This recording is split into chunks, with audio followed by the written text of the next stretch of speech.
And the reading today is from Living Between Two Worlds by Joel Goldsmith. He says, "The very I that is standing knocking at the door of our consciousness brings us peace, not as the world giveth, but my peace, the peace of I. There is no use looking outside and wondering in what form that peace will come, because it does not come in worldly form.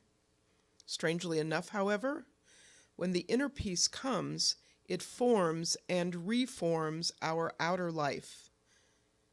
Relinquish thoughts of things. Turn within and admit me. Open the inner door of your consciousness that I may enter the temple of your being. For in reality, I am the temple of your being. I am the Lord of your being. Relax and rest and be a beholder as I, the Spirit of God in you, go before you to prepare the way. This is my function. For this purpose have I planted the seed of myself within you. For this purpose have I breathed my life into you." And so it is. Welcome to those of you who may have just arrived in the sanctuary, snuck in after those announcements, you know. The theme for the month of February is integrity. I am truthful in facts and motives, and my talk title today is How God Works Through You. Now, in order to really begin to understand how God works through us, we have to ask the question, what is God, Spirit, the divine, and how does our relationship with it work? Now, the answer is not always apparent, because we cannot always fully understand the divine, as the finite can never fully comprehend the infinite. There will always be some amount of understanding that is not available to us, that we have to take on pure faith. And yet, as we deepen our awareness of our oneness with that which is greater than we are, we will experience a clarity, a peace, a joy, an unconditional love that will feel like nothing that we have ever felt before in our lives. It will allow us to really know beyond our human knowing, or to see beyond our human perceptions to the truth that is always there. Now, for me, I don't believe that God is an external being that has some specific plan for us. I believe that God is a creative intelligence, a perfection, a wholeness that exists at the core of everything. Although Albert Einstein wasn't very religious, or perhaps even religious at all, and he certainly did not believe in a human kind of God, he called the genius behind the universe an intelligence of such superiority that compared with it, all systemic thinking and acting of human beings is an utter insignificant reflection. My comprehension of God comes from the deeply felt conviction of a superior intelligence that reveals itself in the noble world. Now, for me, this idea of a superior intelligence that reveals itself in the noble world is the most important idea around this whole question. In his book, Conversations with God, Neil Donald Walsh has a conversation with God, and he asks him, why is it that you do not reveal yourself? If God is real and you are it, why do you not reveal yourself in a way that we can all understand? And God answered, I have done so over and over again. I am doing so right now. And Neil answered, no, I mean by a method of revelation that is incontrovertible, that it cannot be denied. And God replies, such as? And Neil replies, such as appearing right before my very eyes.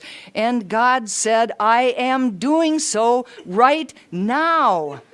And Neil says, where? And God says, everywhere you look.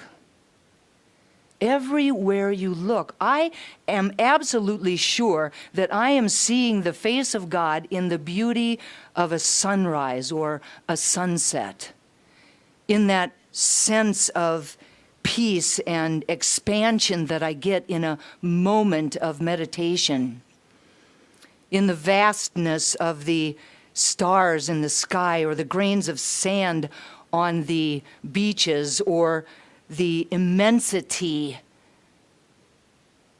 that we see from the view of the top of the Grand Canyon. I am absolutely sure that I see the face of God in the miracle of the birth of a baby, or in the fact that none of us ever have to think about our breathing. I am absolutely sure that I see the face of God in a piece of music, such as the one that Karen just sang, in a piece of music whose melody and lyrics move through my entire body and drop me to my knees. And I am absolutely sure that I see the face of God every time I receive answers from within to the questions that I have. I mean, this list could simply go on and on. And I know that everyone sitting here today has their own list. And in actuality, when we even think about that list, we can get the feeling that we are actually being transported right back into that experience. For myself, I do not need approval or agreement from science or from philosophy or any other voice that tells me that God is real. I simply know it. I simply know it. There are some things that you need to know with your heart and not with your intellect. There are some things that you need to know through experience and not through reasoning. Ernest Holmes says, the divine spirit is not a mythical, abstract being living somewhere above this earth. God is a divine presence revealing himself to everyone who believes. Where God is recognized, there is life. Where the presence of God is realized, there is action. Where the goodness of God is acknowledged, there is peace.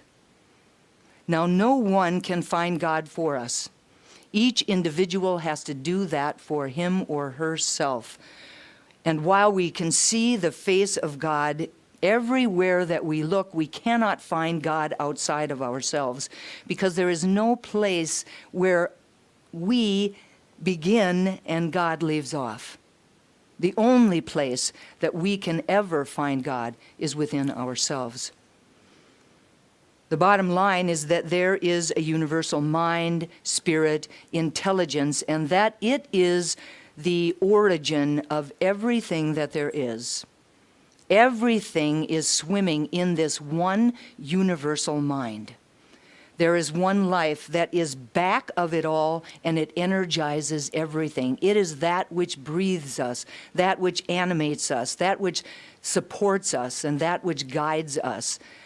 This universal life, this one universal life, finds an inlet and an outlet through everything that it has created. Through everything that it has created. And this, the life that we are living right now, is the life of that universal life being expressed through us. Expressed through each of us individually and collectively is how the divine actually experiences life on earth. Now that's kind of big shoes to step into for all of us, yes? Through and as each of us in our uniqueness. Nobody can have God experience it exactly the way that we experience it. Now, every longing, every yearning, every desire that we have ever felt is a whispering of this life wanting to be expressed. Wanting to be expressed out into the world. We are a manifestation of it. We are a personification of it. We are a hologram of it, and actually an ambassador of all that it is. This is a magnificent thing. Life is grand.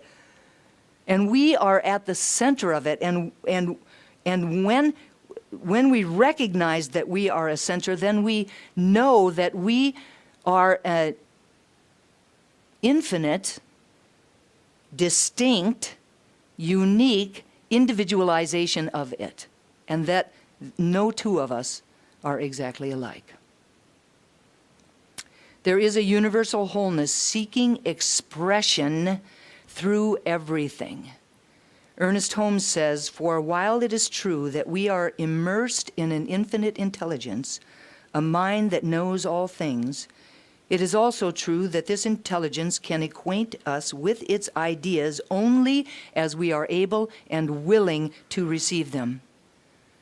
The divine mind is infinite. It contains all knowledge and wisdom, but before it can reveal its secrets, it must have an outlet. We are that outlet." The invitation is to think of it as the very essence of our being and to actually declare that its life is our life. This declaration allows its power to move through us. This declaration allows its presence to move through us. The truth is that the universe is impersonal. That it's its nature to give, and that it gives to everyone alike. To everyone alike. So if that is the truth, and I believe that it is, then how can we prepare ourselves to be that outlet? The divine works for us by working through us. It cannot work for us in any other way. It's impossible. However, it can only work for and through us when we recognize it. This implies a need for our recognition of the divine, and not just with our minds, but with our entire being. Not just an intellectual understanding of it, but an actual experience of it. Not just a belief, but a knowingness that surpasses any and all ability to even describe it. Therefore, the first step is really to become aware of the power and presence that is within us and surrounding us. It cannot work through us for our highest and best without our conscious awareness of it. Our conscious awareness of it opens the door to the kingdom within. Our conscious awareness of it opens the floodgates for all of the good, all of the beauty, all of the love, all of the creativity, all of the peace, all of the wisdom, all of the abundance that we could ever hope to imagine. It is our birthright. However, our experience of it in our outer world, we won't experience it in our outer world unless we already have an experience of it within our inner world. Our outer world is merely a reflection of our inner consciousness. And the one with an inner consciousness that is filled with the presence of the divine is the one that creates a world that they absolutely love to live in. This co-creation happens through each of us, but really only to the degree that we are aware of the creative spirit that is back of it. Only to the degree that we are aware of the creative spirit in back of it. We become aware of that creative spirit through stillness, through centering, through meditation and through contemplation. Ernest Holmes says, if you will take the time daily to sense the presence of life within you, to believe in it, to accept it, it will not be long before the life which you have known will gradually disappear and something new will be born. A bigger, better, and more perfect you. You will pass from death into life, from lack into want, and into greater freedom, from fear into faith. Once we are aware of the presence of the divine within us, then the invitation is to get in tune with it, to be in alignment with it. Think about radio waves. In actuality, your favorite songs are already playing right where you are. However, we can't really hear it until we tune the radio dial to the station that is playing those songs. And when we do so, we don't create the music, but we just actually reveal that the music was already there. It is exactly the same with spirit. The abundance, peace, joy, creativity, freedom, wisdom, love that is our very birthright is already right where we are. The only way that we can experience them, however, is when we are in alignment with and tuned into the divine. If we have our attention and intention focused on something other than our oneness with God, we will feel a disconnect. And in those moments of feeling that disconnect, we are actually shutting off, closing down, not allowing that flow to flow through us.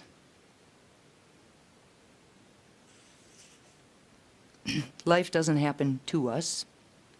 Life happens through us. So if our outer world feels a little polluted, it is because the law is spewing out the toxic byproducts of our negative thinking.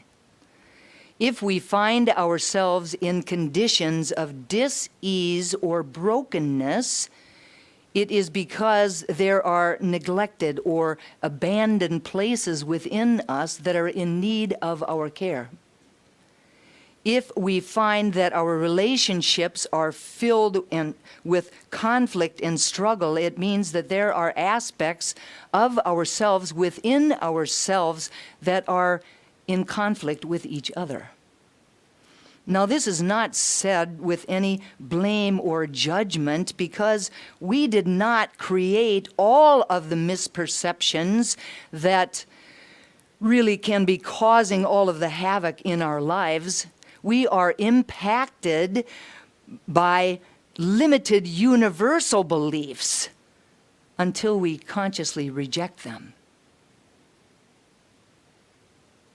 So what we are creating in our life comes from not only our own conscious beliefs, but from our own unconscious beliefs and from the unconscious beliefs of race consciousness. All of the thoughts that have ever been thought of all time. This is not said from a place of blame or judgment, but from the awareness that the law is not personal, but it is a principle. It is a principle that works the same way all of the time for everyone. It is a principle that is at work whether we use it consciously or unconsciously. It is a principle that doesn't really seem to care whether we are thinking life-affirming thoughts or disaffirming thoughts or disempowering thoughts.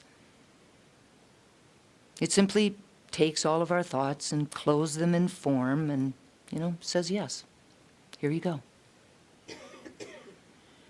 So in order to plant life-affirming seeds, we must become more aware of and in alignment with the truth of who and what we are.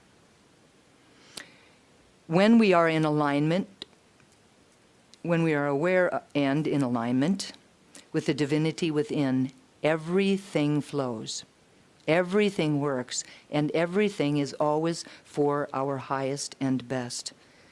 In a month whose theme is integrity, it behooves us to be in congruence with the truth of who we are. Our life depends upon it. It is said that God can only do for us what God can do through us. Now, this implies that we need to be open and receptive to that still small voice within, to that which is seeking to be expressed through us. So we really, in order to be receptive, we have to be an open vessel. We have to be a hollow bone that flow can flow through. We have to be willing to let loose our past. All of those thoughts and feelings and doubts and judgments and beliefs and undesirable things that we have been carrying around with us for a very long time. We also have to be willing to let loose all of our fears and worries about the future. Now, neither of those things are always very easy for us to do because we become accustomed to thinking along a certain line, right? And our tendency is to really accept those circumstances and situations and conditions that have become well-conditioned and established habits in our life. Just easier to just go that route all the time. Now, in order to be receptive, we really have to change our viewpoint, our context for living. We have to broaden our horizons. We have to eagerly welcome new ideas and new ways of being in the world. We have been given free will, and we do not have to stand in the status quo. As we sit in the stillness, listening for and to the voice of unlimited possibilities, our context for living becomes expanded. It becomes expanded, and we begin to realize that truly anything is possible when we are in the flow of life. Ernest Holmes says, the person who is able to free his thoughts from the dominance of the past, from confining self-imposed restrictions as to what and how he will think, who places no barriers on the good today will bring him, is the one who is able to live a creative life. His thought is unlimited, and so is his experience. At the same time, he accepts without restriction the flow of activity in mind and through him. So the key words for me here are accepts without restriction. We cannot just be receptive. We also have to consciously accept whatever we have been given by Spirit, and we must do so without restriction. We can't wait for this or that to happen in order to accept life.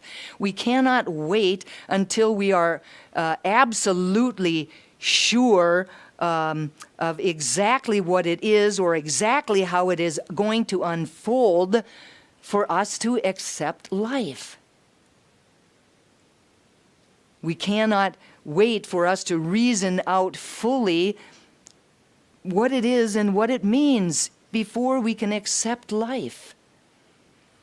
Often we impose the limitations of our own thinking on God's activity in us. Often we have limited our experience of God or of life by what we consider God or life to be. We cannot limit the divine, but we can limit our experience of it, and thereby limit ourselves and our experience of life. If we believe that we are only deserving of a limited amount of good, then we will never receive more than that limited amount of good. We put those limitations on us. We cannot limit God. God is limitless, but we can limit ourselves. We really need to know that there is absolutely no limitation in the one mind, and therefore absolutely no reason to limit ourselves in any way. We literally have to say yes to life in its fullness, to accept it all without restrictions. This yes allows that flow to flow through us, which is, by the way, how God works through us. In case you hadn't caught that yet. That still small voice will never steer us wrong. Allow it to have its way with you. Allow it to work its magic in your life. Now, I know many of you know that I love the story people. I get one every morning. Susan Krupa sends me a second one. I love this one. Did you? I had no idea that when I invited life to take over that it actually would. And now I am somewhere miles away from any place I know, and life keeps waving its arms and grinning like a crazy person saying, "This is so great."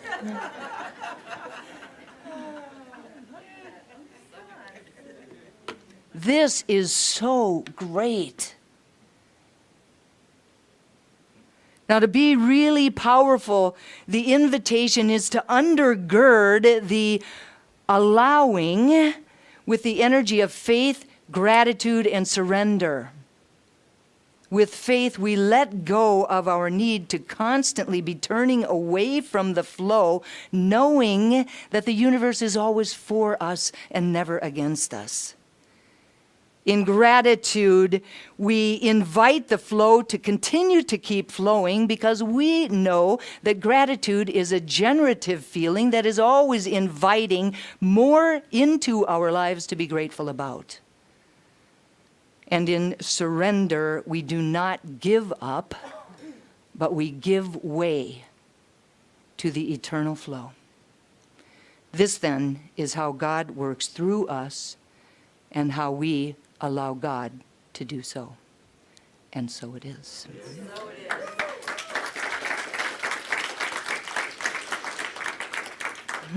So I just invite you to turn within. Let's pray.